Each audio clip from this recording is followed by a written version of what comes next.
46억 년 전 어느 날 지구가 탄생했다. 행성 내부에 뜨거운 마그마에 녹아있던 물이 화산 분출을 통해 증기로 변했고 엄청난 양의 가스와 함께 지표면 밖으로 쏟아져 나오기 시작했다. 지구의 중력이 가스 물질들을 끌어당겨 눈에 보이지 않는 대기를 형성했고 수증기를 포함한 최초의 대기는 섭씨 300도에 가까운 뜨거운 빗물로 쏟아졌다. 그렇게 약 40억 년 전 지구에 바다가 생겼다. 우리는 아직도 바다의 신비를 다 알지 못한다. 태초의 바다도, 그리고 깊고 깊은 현재의 바다도.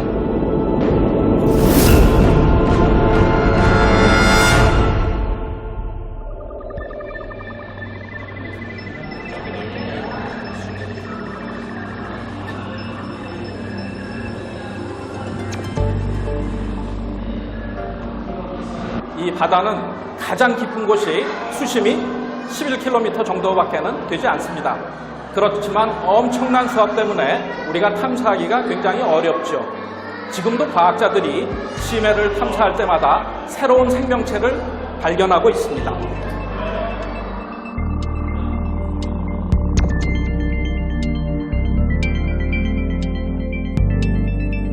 마치 컴퓨터 그래픽을 보는 듯한 심해 생물들. 투명한 몸체와 알록달록한 빛을 발산하는 신비로운 자태를 드러낸다. Many of these animals are bioluminescent, so they when they're disturbed in one way or another, they tend to put off some sort of bioluminescence that we still do not understand. 어두운 심해에선 시력보다는 발광이 생존에 유리한지도 모른다.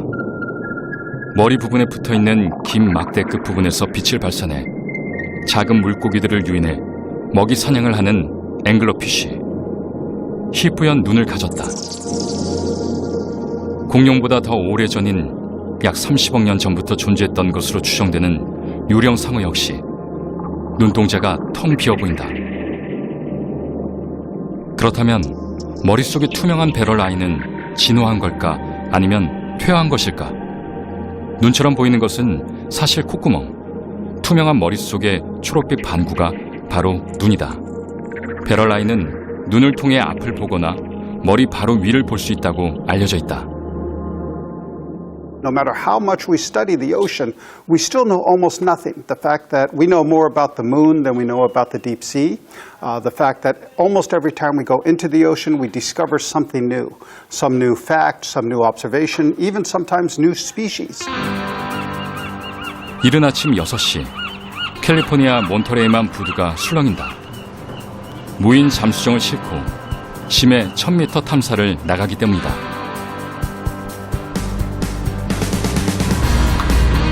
일주일에 평균 서너 번 심해 탐사를 하는 몬터레이만 수족관 연구소.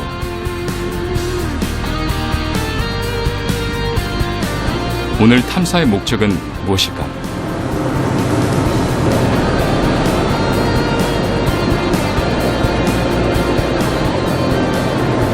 Part of the Monterey Bay Canyon just off of what's called Smooth Ridge and recover the benthic respirometry system that we put out about a month ago on another cruise.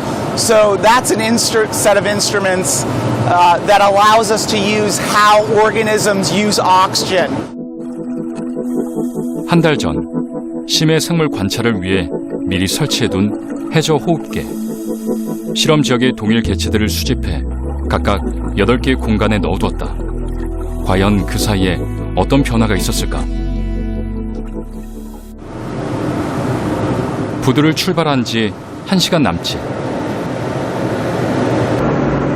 드디어 탐사 지점에 도착했다.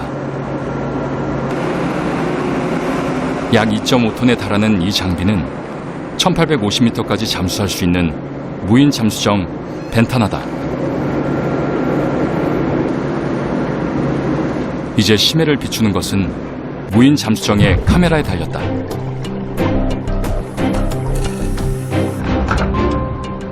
한편 무인 잠수정을 원격 조종하는 통제실.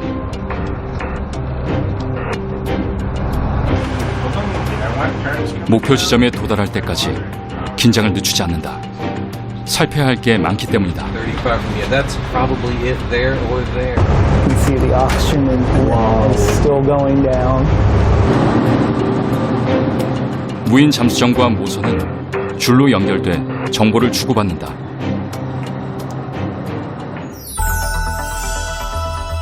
수심이 깊어지면서 만나게 된 낯선 풍경.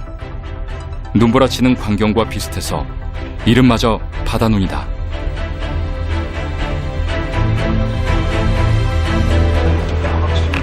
그런데 그때 화면을 가득 채우는 흙탕물.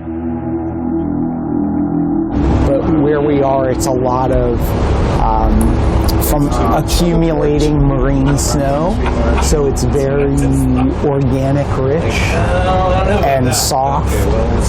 But some places it can be really dynamic.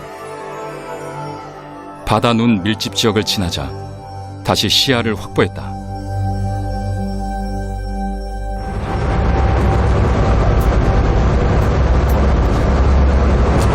Seeing some of the typical benthic bottom fish we see, grenadier rat tails,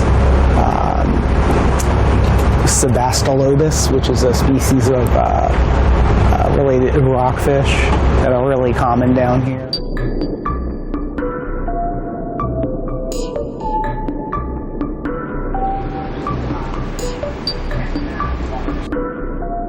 현재 수심 994m.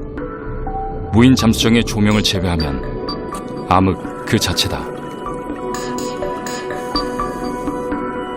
So that's what we were looking for. We actually hermit crabs. You know, just like on the shore that find a shell, these are deep water ones.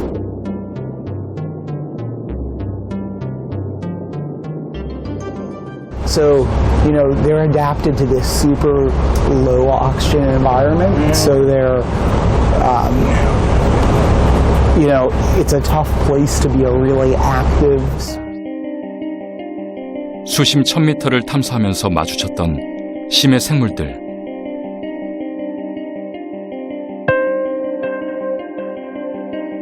심해 탐사의 묘미는 예상치 못했던 상황에서 새로운 생물들을 만나는 데 있다.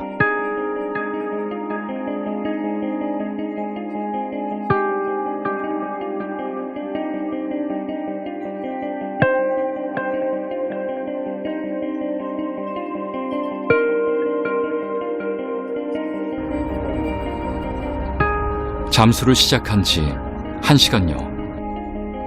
드디어 미리 설치해뒀던 해저 호흡계를 찾았다. 무인 잠수정을 원격 조종하는 조종사의 손놀림도 빨라졌다. 해저 호흡계에 가까이 다가가는 무인 잠수정. 표류하지 않도록 고정해놓았던 줄을 풀어주기 위해서다.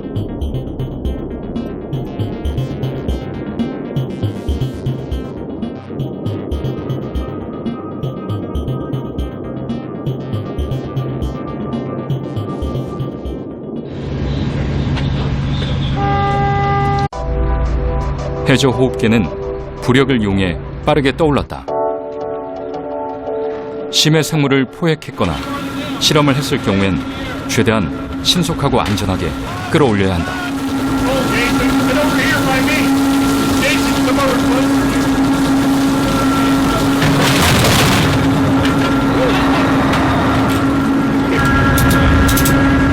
심해 생물의 경우 수압이나 산소 농도 등 심해 환경이 달라 생존 확률이 적기 때문이다. So this one was alive, but I think that's the only live one. The benthic respirometer has 8 identical chambers, and in each of those, it's sealed, and we can use each chamber to measure how fast whatever organism we put in it uses oxygen. And this is a basic measure of sort of the physiology, the metabolism. 심해 관련 다양한 연구가 활발히 이루어지는 몬터레이만 수족관 연구소. 그것이 가능한 이유는 몬터레이만 해저 지형에 있다. 몬터레이만은 해안에서 조금만 나가도 바다의 그랜드 캐년이라 불릴 만큼 깊은 협곡이 길게 이어진다. 심해 탐사가 반나절 만에 끝날 만큼 심해 연구에 안성맞춤인 장소다. 그러나 탐사와 실험을 거듭할수록 심해는 종잡을 수가 없다는 제임스 베리 박사. 바다는 지금 이 순간에도 변하고 있기 때문이다. Our research here in Monterey Bay shows that oxygen levels at 200 meters are very low, but now that's moving up. Some of the research going on here is showing that animals that used to live at 200 meters now are only living down to 150 meters, somewhat shallower, and we think because oxygen levels are too low in this OMZ, in that oxygen minimum zone. And that seems to be related to climate change. 깊은 해양으로부터 영양분이 풍부한 물이 바다 표면에 도달해 플랑크톤이 번성한다. 이때 거대한 양의 플랑크톤이 사멸하는 지역을 산소 극소 대역이라 한다. 사멸된 플랑크톤이 해저로 가라앉는 도중 미생물이 분해되면서 산소가 소비되기 때문이다. 그런데 문제는 지금 산소 극소 대역의 범위가 넓어지고 있다는 것이다. 바다 본래의 모습을 미처 파악하기도 전에 이미 변하고 있다.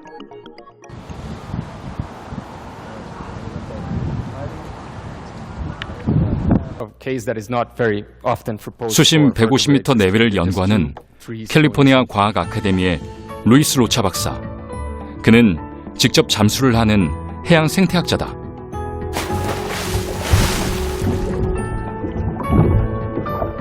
그가 탐사하는 수심은 빛과 어둠이 교차하는 구역으로 사실상 생명이 살 수 있는 마지막 경계로 여겨졌던 곳이다.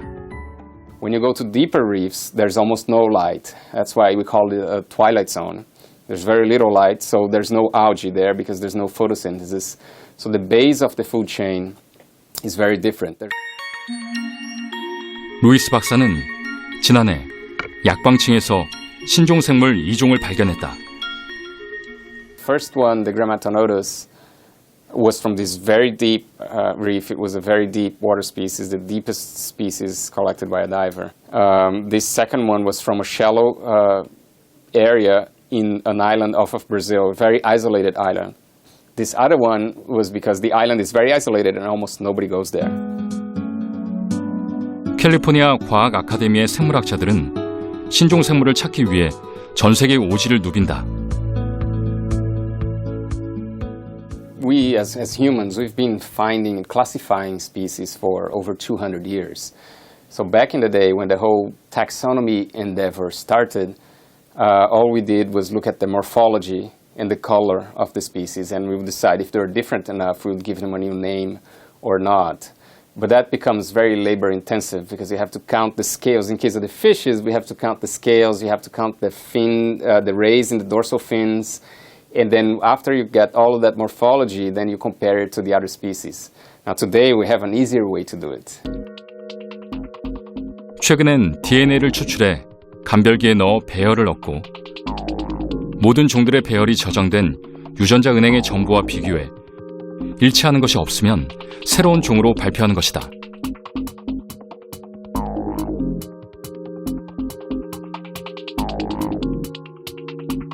It's nice. I mean, it's a great feeling. It's like being the first to go to the moon or something like that. Those places that we go to, nobody has ever been to before. 해양 생물학에선 생물의 존재가 희박해지는 약광층을 심해 연구 대상으로 삼지만 일반적으로 심해는 좀 더 깊은 곳을 의미한다. 지구 표면적의 71%를 차지하는 바다. 그 평균 깊이는 무려 4만 1000m나 된다. 더 가까이 들여다보는 심해는 육지의 지형과 크게 다르지 않다. 산과 평원은 물론 깊고 좁은 산맥 모양으로 솟아오른 해령이 자리 잡고 있는가 하면 해구라 불리는 수심 7,000m 이상의 깊은 계곡도 존재한다. 10길 물속은 알아도 한 길 사람 속은 모른다는 속담이 있습니다. 그만큼 사람의 속마음을 헤아리기가 어렵다는 이야기일 텐데요. 10길 물속이라 하면 수심이 약 30m 정도에 해당합니다. 이 정도 깊이라면 우리가 스쿠버 장비를 이용해서 직접 들어가 볼 수 있는 그런 깊이인데요. 그렇다면 사람들은 언제부터 바닷속을 들여다보기 시작했고 또 얼마나 깊이까지 들어가 보았을까요? 기원전 332년 마케도니아의 알렉산더 대왕이 전쟁 중 적지에 수중 장애물을 보내기 위해 잠수부를 보냈던 기록이 전설처럼 남아있다. 그 이후 1872년 12월 5명의 과학자와 1명의 화가가 탑승한 챌린저호가 영국을 떠나는 역사적인 사건이 발생했다. 당시로선 최신 과학 장비와 실험실을 구비한 최초의 해양과학 탐사였기 때문이다.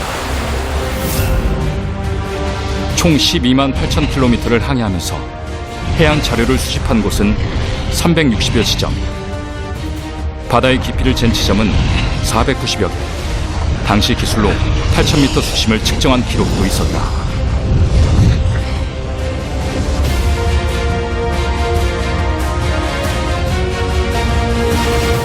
They put a piece of lead with some sticky stuff on the bottom, and they threw it over the side of the ship until it got down to the bottom.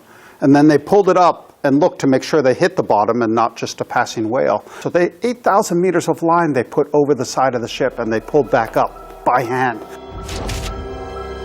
원시적인 방법 같지만 당시로선 획기적이고 창의적인 기법이 가득했던 챌린저 탐사는 이후 챌린저 보고서로 출간되었다.